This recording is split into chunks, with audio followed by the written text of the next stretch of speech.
This is part 2 of the recording of the meeting in Bannside on the 10th of June. And in this section, 3 members of the committee present some thoughts on 3 items being brought forward to the General Assembly of 2023. Closely as possible the timing that we gave. So with enormous thanks to Leslie for her contribution and thanks to all of you for the conversations which followed, we'll move on to part 2. I think most of us connected with being Presbyterian do have a sense at this time of year that a General Assembly gathering forms an important part of our year, even though its organization can be difficult and messy, partly because the Blue Book arrives without a huge amount of notice. And then not all of us involved in being Presbyterian are elders or representative elders at the Assembly or ministers, and thus not all of us have a speaking voice. But we have always believed that part of our common task in being Presbyterian is to provide resources and encouragement and solidarity to one another, to empower one another, and to therefore encourage and nurture creative grassroots engagement. If you're not a representative elder or minister yourself, you can always speak to those who have. And if they won't speak to you, then still at local level, you can speak, you can initiate respectful conversations, set in motion conversations with those who are ready, and small actions can be taken. So in the second part of our gathering this afternoon, 2 or 3 people, we'll see how the time goes, will each in turn highlight very briefly just one of the reports or decisions coming before the General Assembly this year. She or he will give a personal take on why this report or decision matters. What might be the implications or consequences of any decision made? What is or could be constructed about a given decision? What might raise concerns? Now, we realize that many of you will not have copies of the Blue Book, or hard copies, but it is now online and we can give references, page references, so that you can look up any reports that interest you later on. And then following the presentations, we will have 20 to 30 minutes at our roundtables, again, to talk together, I suppose, about what caught our attention from those 3 presentations. What of all of that we've heard today, what matters to you most and why? How you might constructively contribute to the proceedings of the General Assembly if you are indeed a representative. If you're not, how you might speak to your minister or elder to share your concerns. And for all of us, what could we do to help move things in an informed and healthy direction? So this session is really only a taster, but it's an opportunity to reclaim our power to think critically and creatively together. Not just today, not just for this General Assembly, but for the long term. So the first, I think, on the list is Alan Sleep, followed by Sylvia McCracken, and then we'll see how the time goes, followed by me. And if the time is getting too short, then I can circulate my brief reflections to you after. So, Alan.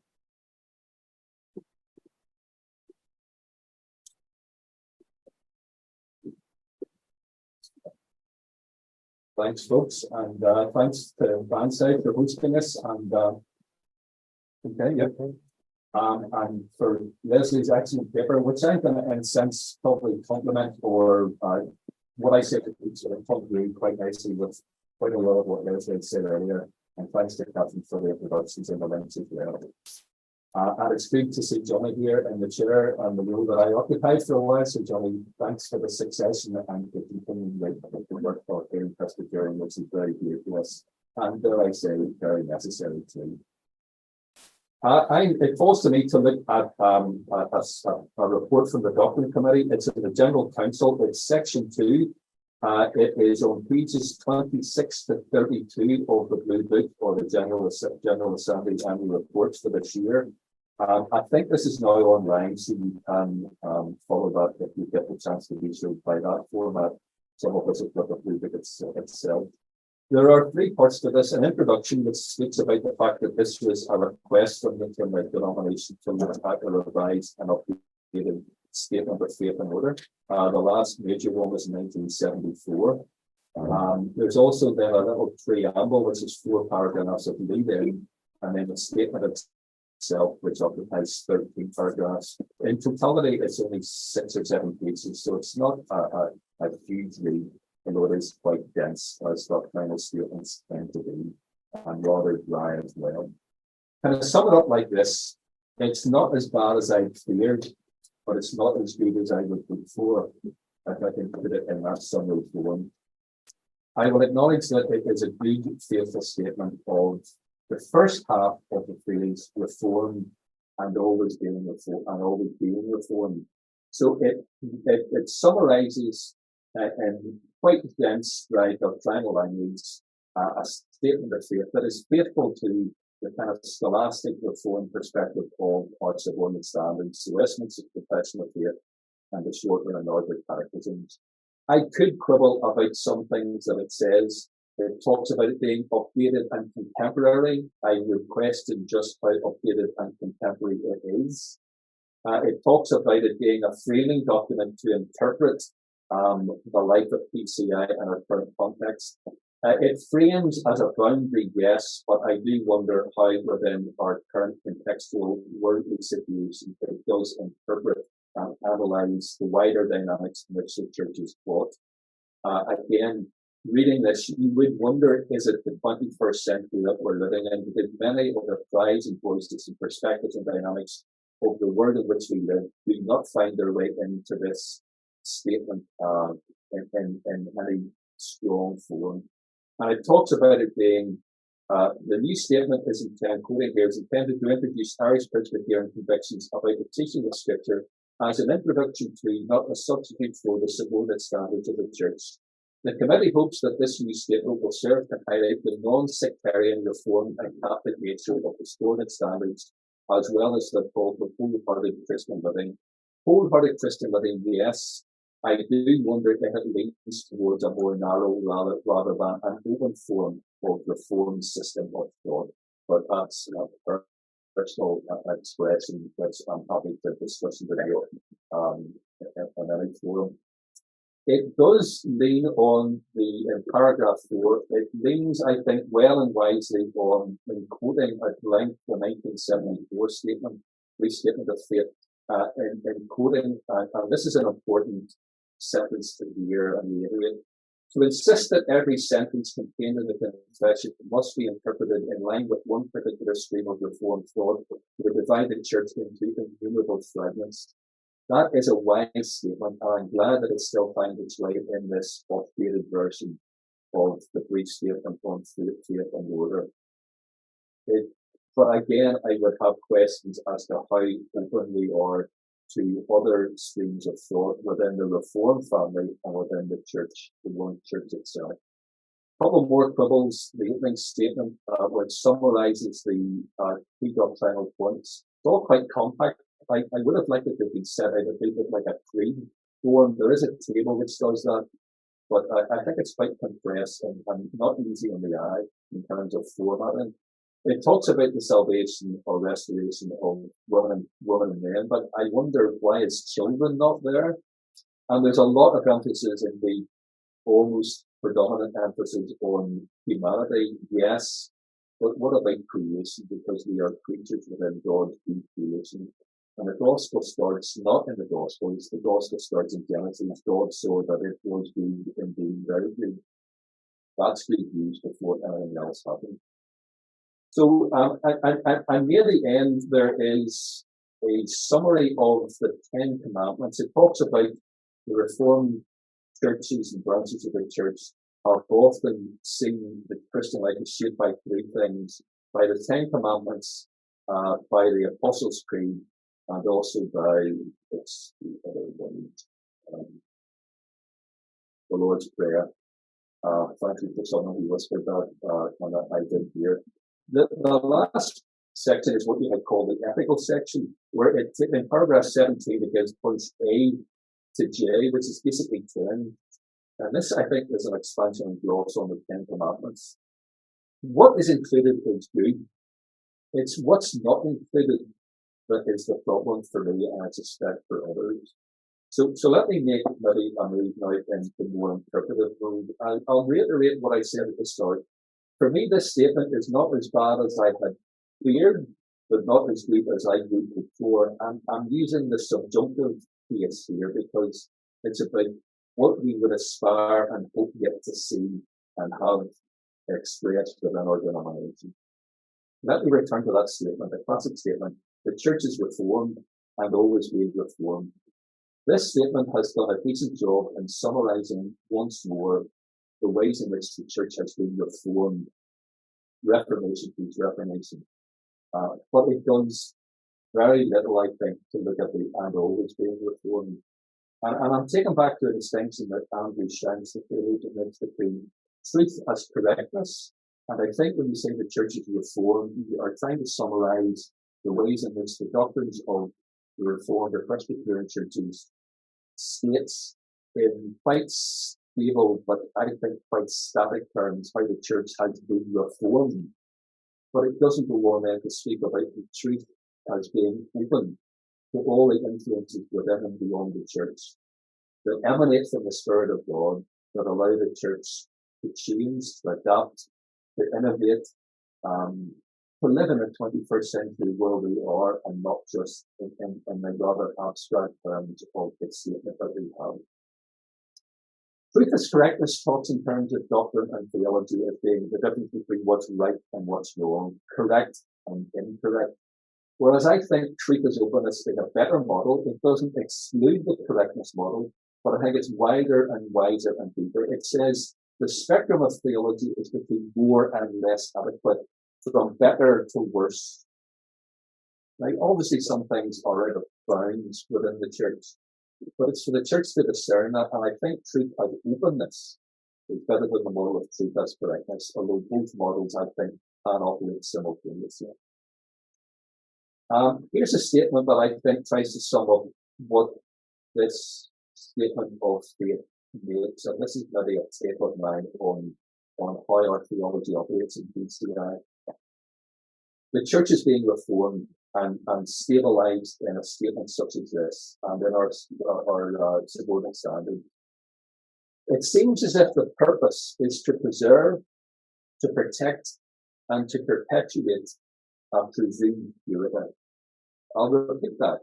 It seems to me that this statement and our doctrinal standards, their purpose is to preserve, to protect, and to perpetuate a presumed purity. In other words, we're looking back and we're looking inward. That's the being reformed part of the statement. But the always being reformed part is the part that's neglected. That's about dynamic process. It's about being open to the wider world, outward looking, and looking to the future from the present perspective. And that means, as Leslie said, in other words, the hermeneutical spiral, how we interpret life within the church, within God's new creation and the wider world, that spiral, how we interpret the scriptures and everything else in the light of Jesus Christ, testified in the scriptures, that spiral keeps spinning and turning and going forward in time and space. It's not just about a static statement that just stays stuck in the past, even in the present. It's truth as openness more than truth as correctness. It's about relative degrees of adequacy or inadequacy. So let me suggest something that is lacking in how our denominational statements, such as this, sort of land with me and perhaps with others. And I take the key from the writings of David Ford, who has given a lovely summary of how doctrine or theology works. He says there are 5 grammatical nodes or modes for being theologian. The first is the indicative mood or mood, which states how things are or how things were. It states facts. It tells a narrative or a story, and that's very obvious, the indicative. Second, following on from that as a consequence, is the imperative. If God is, or as God has done in Christ supremely, then our response is an imperative. It's a law, it's a request, it's a demand, it's a response. The Ten Commandments being probably the most obvious example, but Jesus summarizing the Ten Commandments into the whole Torah, the life of Israel, the life of the world, love God, love your neighbor as you love yourself. So the indicative, how things are, the imperative, how things should be. The third mood or mode is the interrogative, asking questions, pondering, wondering, listening to those who differ from us, taking on board the things that change in an ever-changing world, the interrogative mode, asking questions, and most often, or very often, when Jesus was asked a question, like a good Jew, he would ask the question in return. Didn't give straight answers all most of the time. He asked people to explore something through questions they were given to them. The interrogative mode. That is sorely lacking in our doctrinal standard. This statement.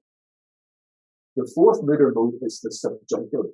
The subjunctive mood is mood between should. It's the language of possibility. It's playful.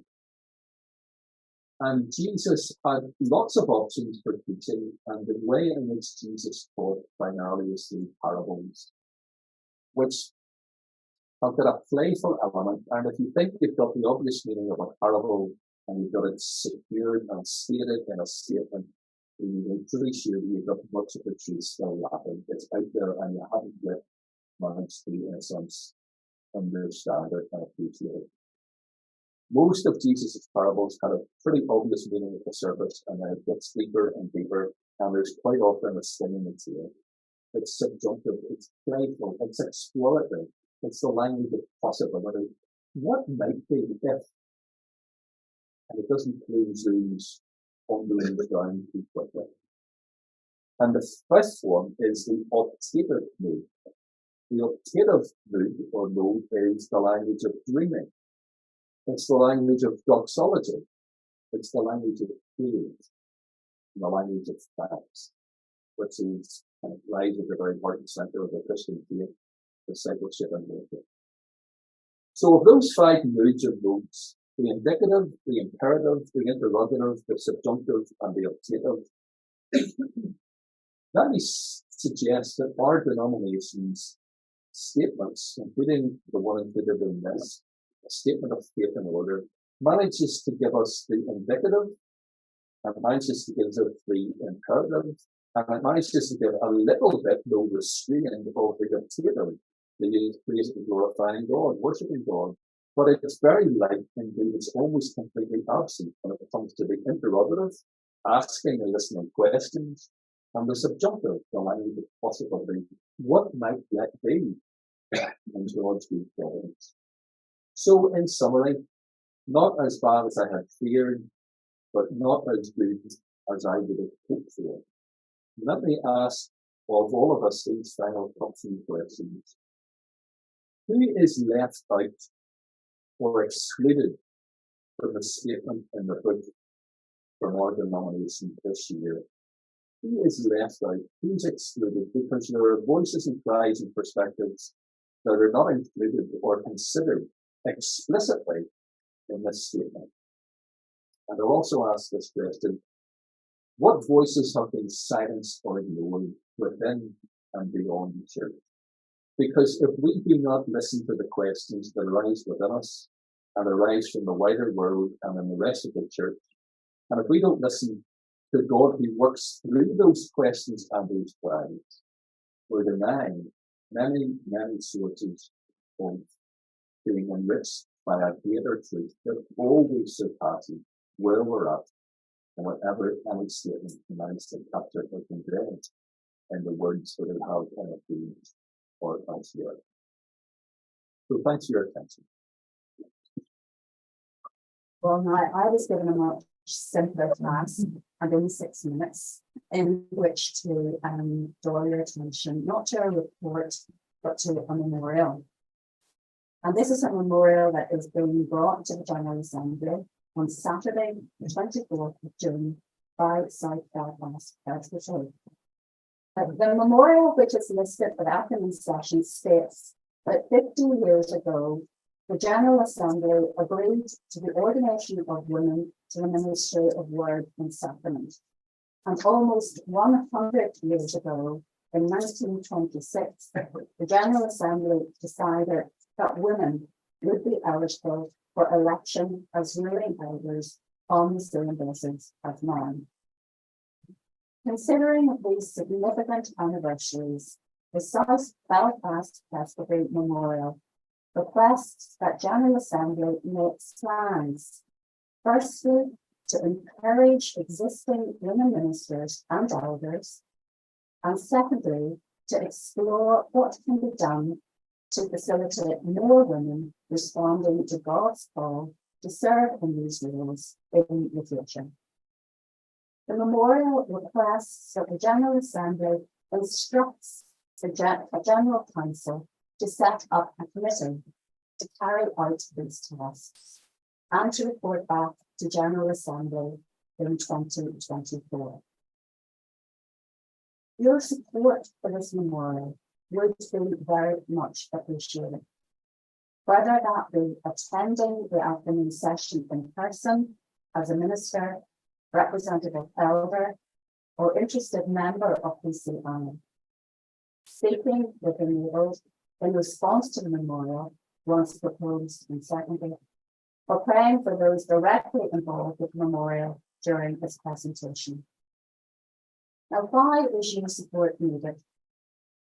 Well, regarding women ministers, a rough count indicates that just 39 women have been ordained within PCI since 1973, and that at present there are only 17 women clergy working in parish, chaplaincy, or related ministries out of a total of 654 active full-time ministers.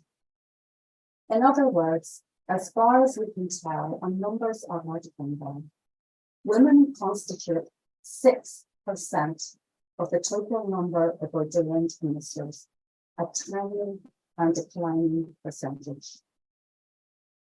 In the case of ruling elders, informal analysis of Charities Commission listings of trustees suggests that out of 5,025 ruling elders, 1,038 are women and 3,987 are men.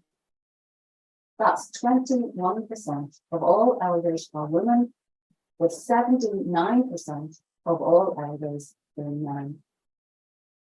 By the same token, less than half, or 48%, of our 19 presbyteries have more than the average number of serving women elders.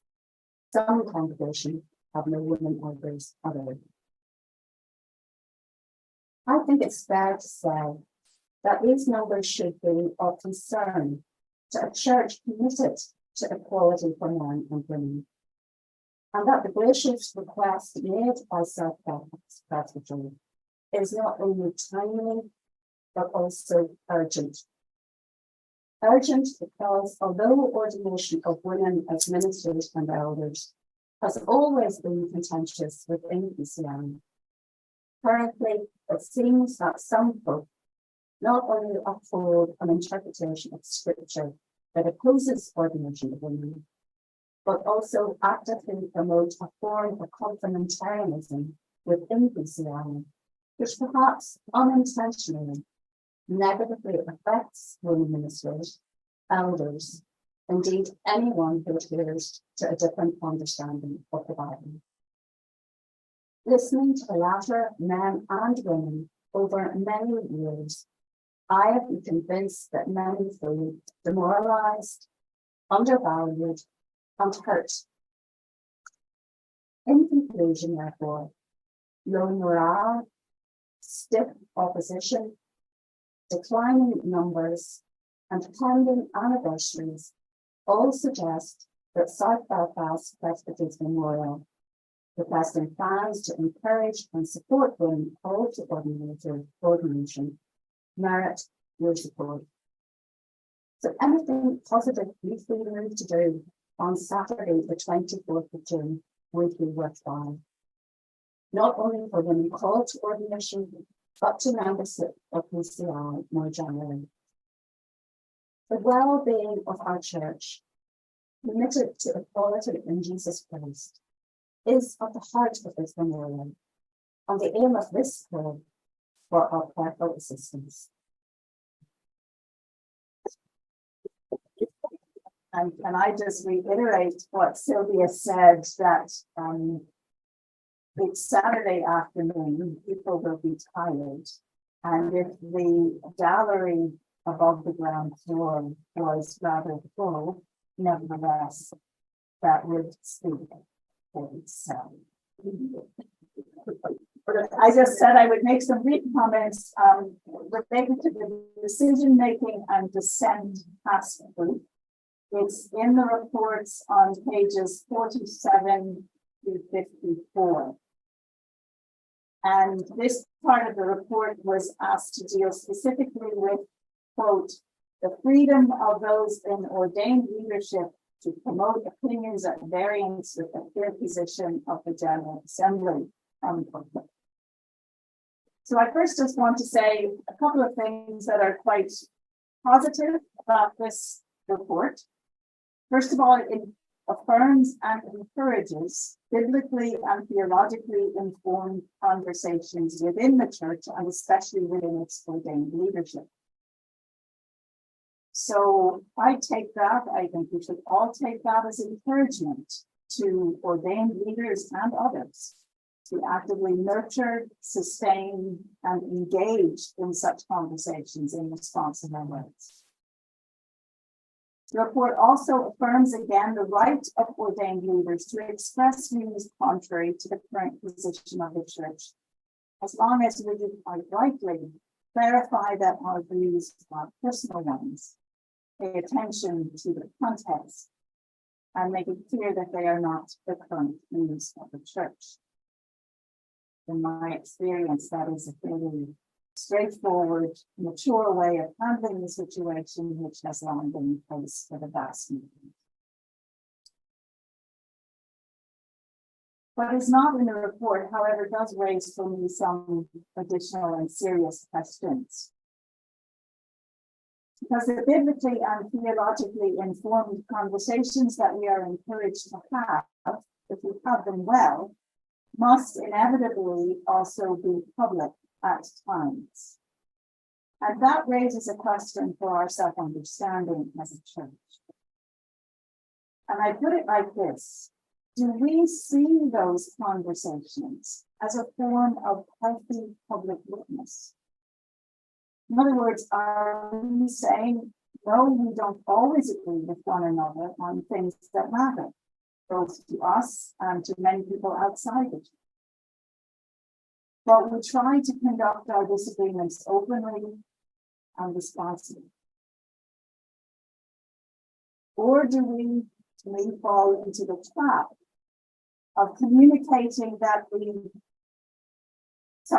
do we say as well, and this is positively, that we do not seek public attention for its own sake, but we do seek to be visible in our public witness to the source of our unity, which is not your thought, but in practice, it is the living Christ among us.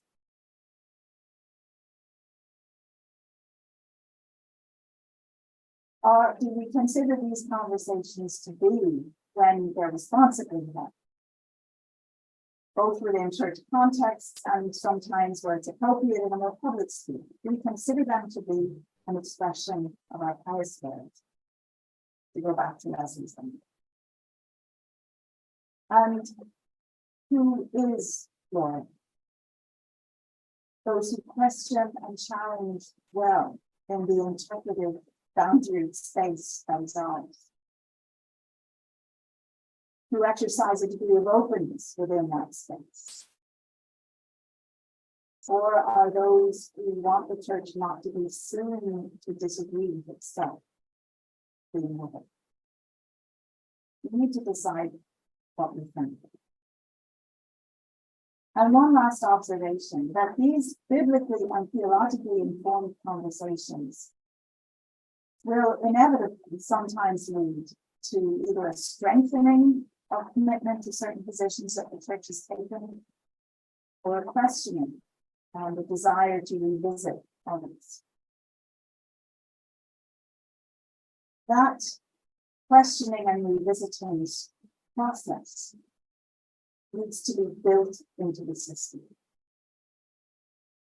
If a healthy context for this questioning to begin is not built in, if it's not recognized as a sign of health when responsibly conducted, if presbyteries in particular are not willing to encourage both the conversations and the questions when the need arises.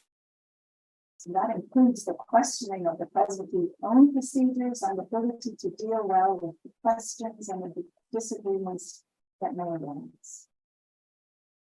We don't nurture all of those things. Then we all feel, sooner or later, that we have exhausted the limited space available to us to raise our concerns.